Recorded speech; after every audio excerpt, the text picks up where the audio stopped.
Wasilisho lako zuri kwa niaba ya kamati yetu. Waheshimiwa bunge, tunaanza uchangiaji na tutaanza na Mheshimiwa Profesa Shukrani Elisha Manya, atafuatiwa na Mheshimiwa Neema Kichiki Lugangira na Mheshimiwa Munde Tambwe ajiandae. Mheshimiwa Mwenyekiti, nakushukuru kwa nafasi ya kuchangia hoja ya Waziri wa Maendeleo ya Jamii, Jinsia, Wanawake na Makundi Maalum asubuhi ya leo. Na Mheshimiwa Mwenyekiti, kwanza kabisa ni mpongeze waziri na naibu waziri wake pamoja na watendaji wakuu wa wizara ambao kwa kweli tangu wizara hii imeundwa wamefanya kazi kubwa sana, hasa ya kuweka awareness katika mambo ya unyanyasaji wa kijinsia. Tunawapongeza sana na muendelee kwa kazi hiyo njema. Na kwa sababu bajeti yao pia tu ni bilioni 76, Mheshimiwa Mwenyekiti, naomba tu tuwape hiyo bajeti, na kwa hiyo naunga hoja mkono ili waweze kutekeleza majukumu yao kwa mwaka ujao wa fedha. Mheshimiwa Mwenyekiti, asubuhi ya leo nitajikita katika maeneo mawili tu ambayo yote ni ya kujenga ustawi wa jamii yetu ya Kitanzania.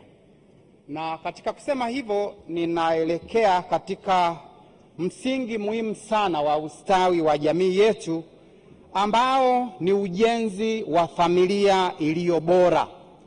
Na mimi ninaamini kwamba familia ikijengwa vizuri ndiyo msingi wa jamii ambao ina maendeleo, lakini pia ndiyo msingi wa ustawi wa taifa zima. Sasa Mheshimiwa Mwenyekiti, maarifa ambayo yanajenga msingi huu wa familia bora hayawezi kupatikana mashuleni tu, wala hayawezi kupatikana katika taasisi za dini tu. Maarifa haya kimsingi yanapaswa kurithishwa kutoka kizazi hadi kizazi ndani ya familia yenyewe. Kwa maana ya kwamba watoto kadiri wanavyokuwa wanapaswa kupata haya maarifa kutoka kwa wazazi wao, na kwa jinsi hiyo tutajenga jamii ambayo ina ustawi unaokusudiwa. Na kwa kusema hivyo, Mheshimiwa Mwenyekiti, napenda kurejea kwamba sisi ambao tumebahatika kuwa wazazi tuna sababu ya kuchukua muda wa kutosha au kuutafuta huo muda wa kutosha, kwa maana ya kwamba ni jukumu ambalo hatuwezi kulikwepa kwa kisingizio cha kazi nyingi, cha ufanisi wa mambo mengine yote isipokuwa kufundisha watoto wetu. Na tunapowafundisha watoto wetu katika familia, tunajenga msingi wa kwamba familia inamhitaji baba, familia inamhitaji mama, familia inawahitaji watoto, na kwamba hao wote ndicho kiungo ambacho kinaweza kikajenga familia iliyo bora na familia yenye ustawi. Mheshimiwa Mwenyekiti, katika jambo ambalo mimi binafsi ukinichukua Shukrani Manya linalonikera ni pale ambapo watoto wa kiume au wa baba tunatelekeza watoto wetu. Yani ulipata mtoto kwa namna yoyote ile, alafu unamtelekeza. Majukumu yote ya matunzo, ya malezi anaachiwa mama. Hili jambo sio jambo ambalo ni jema sana. Na kwa msingi huo, sisi ambao ni wazazi tuwafundishe watoto wetu wanapokuwa wamefikia umri huo ambao wote tunaufahamu, kwamba tendo la ndoa linapofanyika ndio linaloleta watoto duniani. Na kwa hiyo kabla ya kuwaleta watoto duniani, lazima watafakari kwamba kitakachofuata, kituo kinachofuata baada ya hapo ni malezi pamoja na matunzo yao. Na kwa jinsi hiyo, kama kijana wa kiume au wa kike huoni kwamba unayo nafasi au uwezo wa kufanya matunzo na malezi ya mtoto, basi kwanza usishiriki tendo linalomleta huyo mtoto duniani. Na na tuwafundishe watoto wetu kwamba watoto wanapokuja duniani watahitaji muunganiko wa baba na mama katika kuwalea na kuwatunza hao watoto. Na kwa hiyo mmoja wapo, na hasa baba au huyu kijana wa kiume, asikwepe akakimbia majukumu yake na kumwacha mtoto wa kike akisota peke yake katika matunzo ya mtoto ambaye ameletwa. Na kwa jinsi hiyo, nadhani kwamba sisi kama wazazi tunayo sababu ya kuchukua muda wa kutosha kuiweka hii elimu kwa watoto wetu, ili wajue kabisa kwamba ili tuweze kuwa na jamii ambayo ina ustawi, lazima malezi ya watoto yaanze na wazazi wawili ambao wametamani kuwa na familia. Na ni katika familia hii ambapo tutakataa ukatili wa kijinsia. Ni katika familia hii ambapo tutatoa elimu ya kukataa ushoga. Ni katika familia hizi tutaweza kukilinda kizazi hadi kizazi. Sasa, Mheshimiwa Mwenyekiti, pamoja na kupendekeza kwamba elimu hii itolewe ndani ya familia, tuna sababu ya kuviomba vyombo vyetu vya habari viweke vipindi maalum kwa ajili ya elimu ya familia.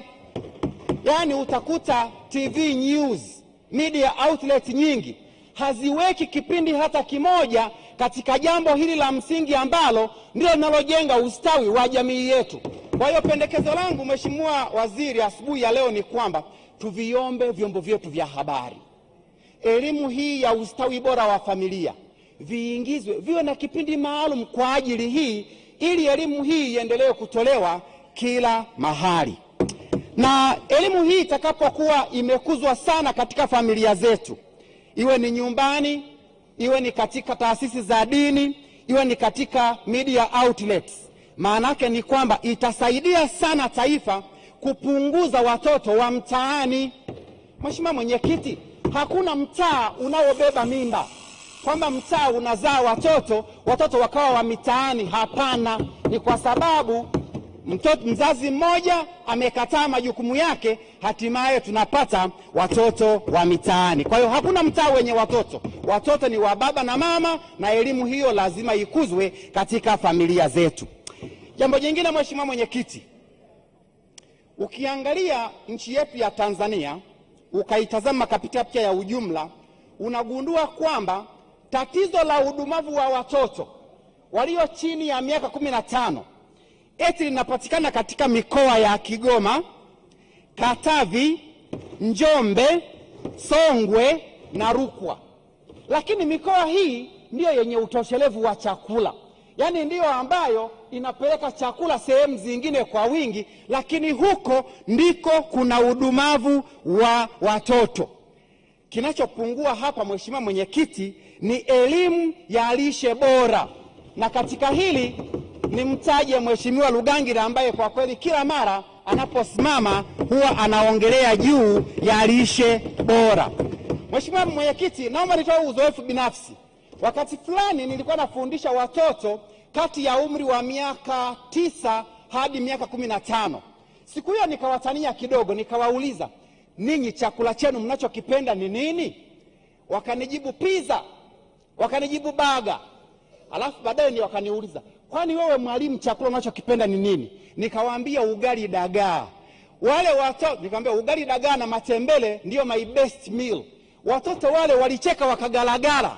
Wakanaambia, mwalimu, matembele, dagaa. Wao wanataja habari ya pizza, wanataja habari ya baga. Mheshimiwa Mwenyekiti, yani ukoloni mamboleo mpaka kwenye chakula.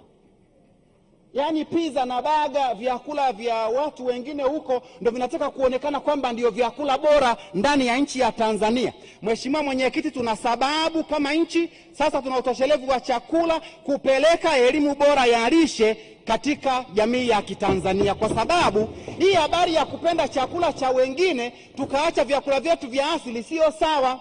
Na juzi kuna msanii mmoja alisema yeye ajala ugali sijui miaka 20, na anaona kwamba hiyo ni sawa kabisa na inafaa. Mheshimiwa Mwenyekiti, katika jamii za Kitanzania leo watu wengine wanaamini kwamba kula maharage ni chakula cha wafungwa na kwamba wewe unakuwa mfungwa. na kwamba ukila mboga za majani ni dalili ya umaskini. Lakini wengine hata wanaozalisha maparachichi wanaamini kwamba maparachichi na ndizi ni chakula cha biashara, wao hawali. Na kuna wengine ambao wanadhani kwamba ukila chips mayai kila wakati umekuwa na lishe bora kwa sababu chakula kile kina muonjo. Mheshimiwa Mwenyekiti, hapa Tanzania tunapenda sana unga wa sembe, lakini si wote tunajua kwamba sembe imeondolewa nyuzi fiber, na fiber ni muhimu kwa ajili ya afya zetu. Ninatamani tuwe na mwongozo wa kitaifa juu ya nini tule kama Watanzania, kwa sababu tuna utoshelevu wa chakula lakini bado tunakula ovyo kwa sababu hatuna mwongozo mzuri wa nini tule. Mheshimiwa Mwenyekiti, naomba nimalizie dakika moja. Hivi naomba nitizi kidogo hapa. Hivi ni jamii ya Watanzania wangapi kina mama ambao wanajua mwanaume anapokuwa katika advanced age mbegu za maboga ni chakula anachokihitaji sana? Wanawake wengi hawajui na wababa wengi hawajui, na mbegu za maboga ndio zenye madini ya zinki na selenium kwa wingi, ambazo ndo zimeondoka kwa sababu wanaume amekuwa, lakini hatujui. Kwa hiyo mbegu za maboga ukienda kule supermarket hazinunuliwi, maana walaji hawapo, mwanamke hajui, baba hajui. Tuna sababu, Mheshimiwa Mwenyekiti, tunayo sababu ya msingi sana ya kuimarisha elimu ya lishe bora katika taifa letu, na napendekeza pia kwamba vipindi vya lishe bora virudi katika news outlet kama ilivyokuwa katika Radio Tanzania zamani. Kule ni chakula bora cha kujenga, tulikuwa tunasikiliza sana hiyo chorus. Sasa hivi imeenda wapi hiyo kuleni chakula bora cha kujenga mwili? Hiyo chorus iko wapi katika media outlet leo? Mheshimiwa Mwenyekiti, naomba kuunga mkono hoja na asante kwa nafasi.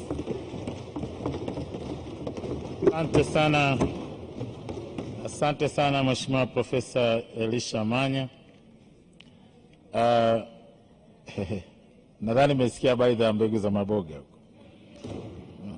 Mheshimiwa Neema Kichiki Lugangira atafuatiwa na Mheshimiwa Munde Tambwe na Mheshimiwa Tarimba basi ajiandae.